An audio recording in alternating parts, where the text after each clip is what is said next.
Vamos ao debate, falando na posição do Arthur Lira, aí, levantada pelo Rodrigo Pacheco, presidente do Senado. Raquel, você consegue radiografar o que está acontecendo na relação entre Lula e Lira?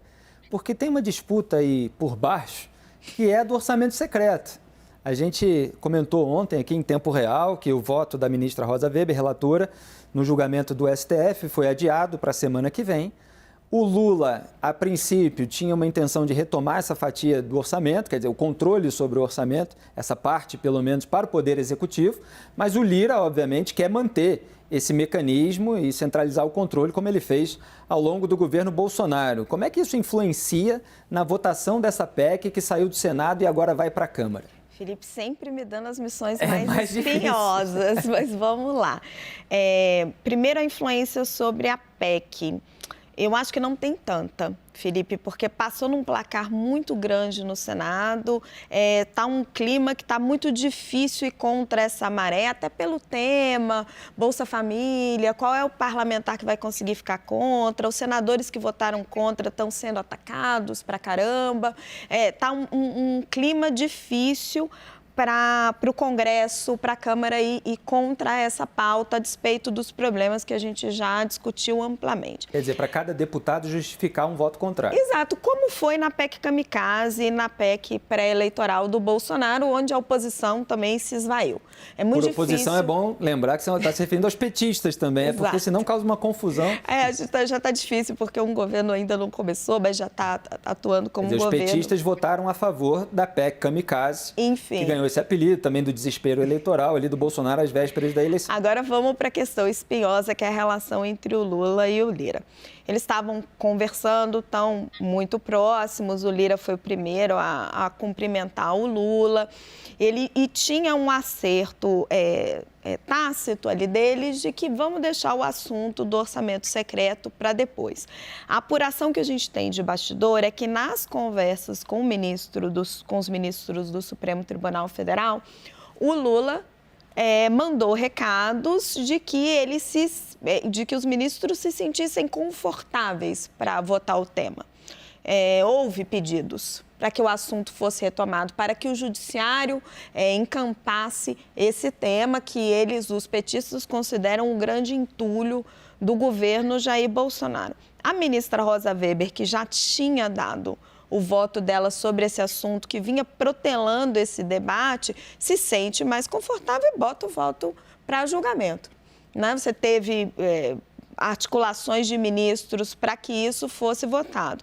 No mesmo momento, e aí é importante ressaltar, o próprio Lula, eu estava num debate mais cedo com o Fábio Zambelli do Jota, super bem informado, e ele estava ressaltando isso. O próprio Lula e seu entorno vaza essas informações para deixar claro para Arthur Lira que, olha, você está vencendo muitas batalhas, estou te apoiando para a presidência da Câmara, mas eu não concordo com esse semipresidencialismo que você está querendo colocar no meu pescoço. Eu não vou ser você não vai ser esse todo-poderoso primeiro-ministro. No mesmo momento, tem uma reação de Arthur Lira, né? A gente tem notícias na imprensa, eu ainda não consegui confirmar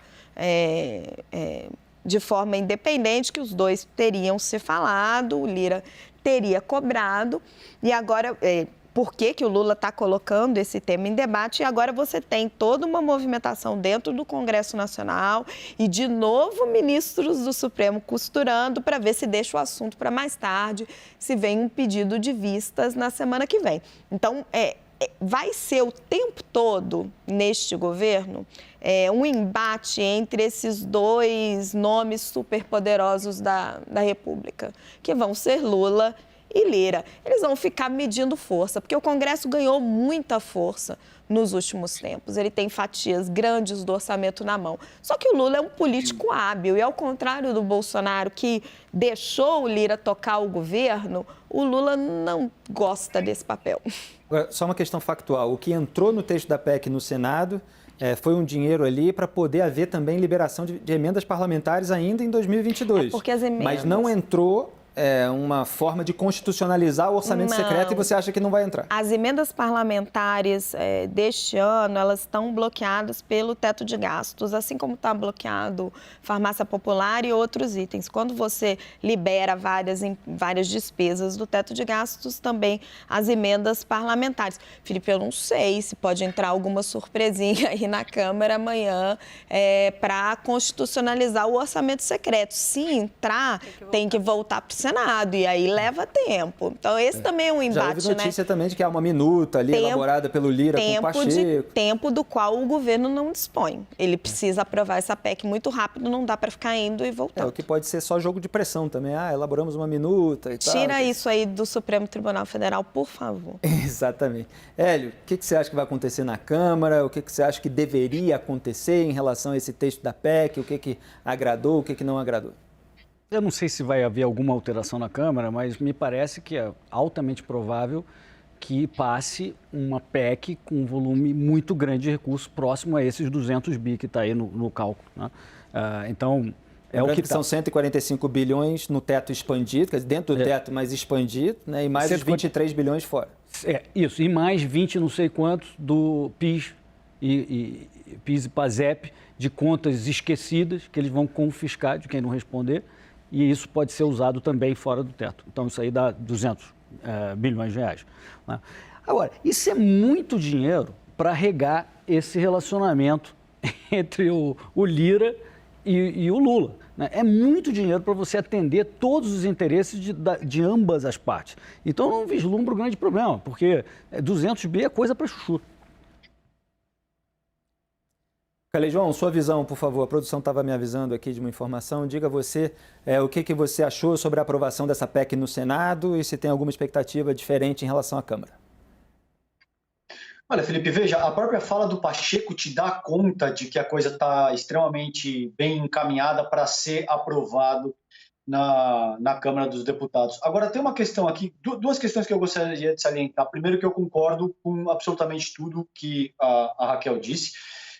Durante os últimos anos, essas alas mais fisiologistas, que a gente convencionou chamar de centrão, foram super empoderadas por conta de um governo inepto que precisou se manter no poder, fundamentalmente pagando aluguel para esses setores mais fisiologistas. Um outro aspecto que me preocupa na fala de Hélio é o seguinte, que esse recurso ele não é para sustentar a relação entre Lira e Lula, que sem dúvida existe um enlace dinâmico por poder aí, muito por conta do Lula ter sido eleito presidente da República em virtude da soberania do voto popular e o Lira ter ganhado muita força por conta dessa dinâmica que a própria Raquel salientou. Esse recurso, ele vem a atender mais de 60 milhões de pessoas que, segundo o IBGE, estão abaixo da linha da miséria no país.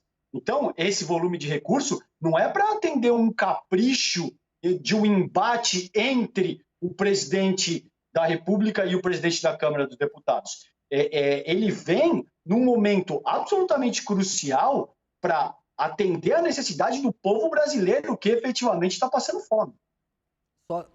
Só lembrando Diga, pode ficar à vontade. Que o valor que não está orçado em 2023 do Bolsa Família que está sendo atendido pela PEC é 52 bilhões e mais perto de 20 bilhões que iriam para o benefício de R$150 para crianças até 6 anos de idade. A diferença disso para os 200 bi é que eu estou chamando de dinheiro para burro para atender todos os interesses aí que os congressistas, o Lula quer ter, né? Samanta, algum complemento sobre a PEC? Eu acho que a PEC vai ser aprovada na Câmara, porque tem a dificuldade de quem vai votar contra a manutenção do Bolsa Família agora. Mas eu vejo algo que a Raquel colocou, dessa tensão entre o Lira e o presidente da República. Eu vejo isso como, dentro do sistema de freios e contrapesos, como algo salutar aí para a democracia, né? A gente se preocupa muito na eleição para presidente da República, mas acho que talvez a eleição mais importante que a gente tenha no país seja para o Congresso Nacional, porque o modelo modelo constitucional que a gente tem, o presidente pode muito pouco sem o apoio do Congresso Nacional, porque tudo é feito por meio de leis e a questão orçamentária. Eu acho que essa tensão tem um lado positivo do Executivo e do Legislativo, um contendo o outro, né? Independentemente das figuras, eu acho essa tensão importante e necessária para a democracia.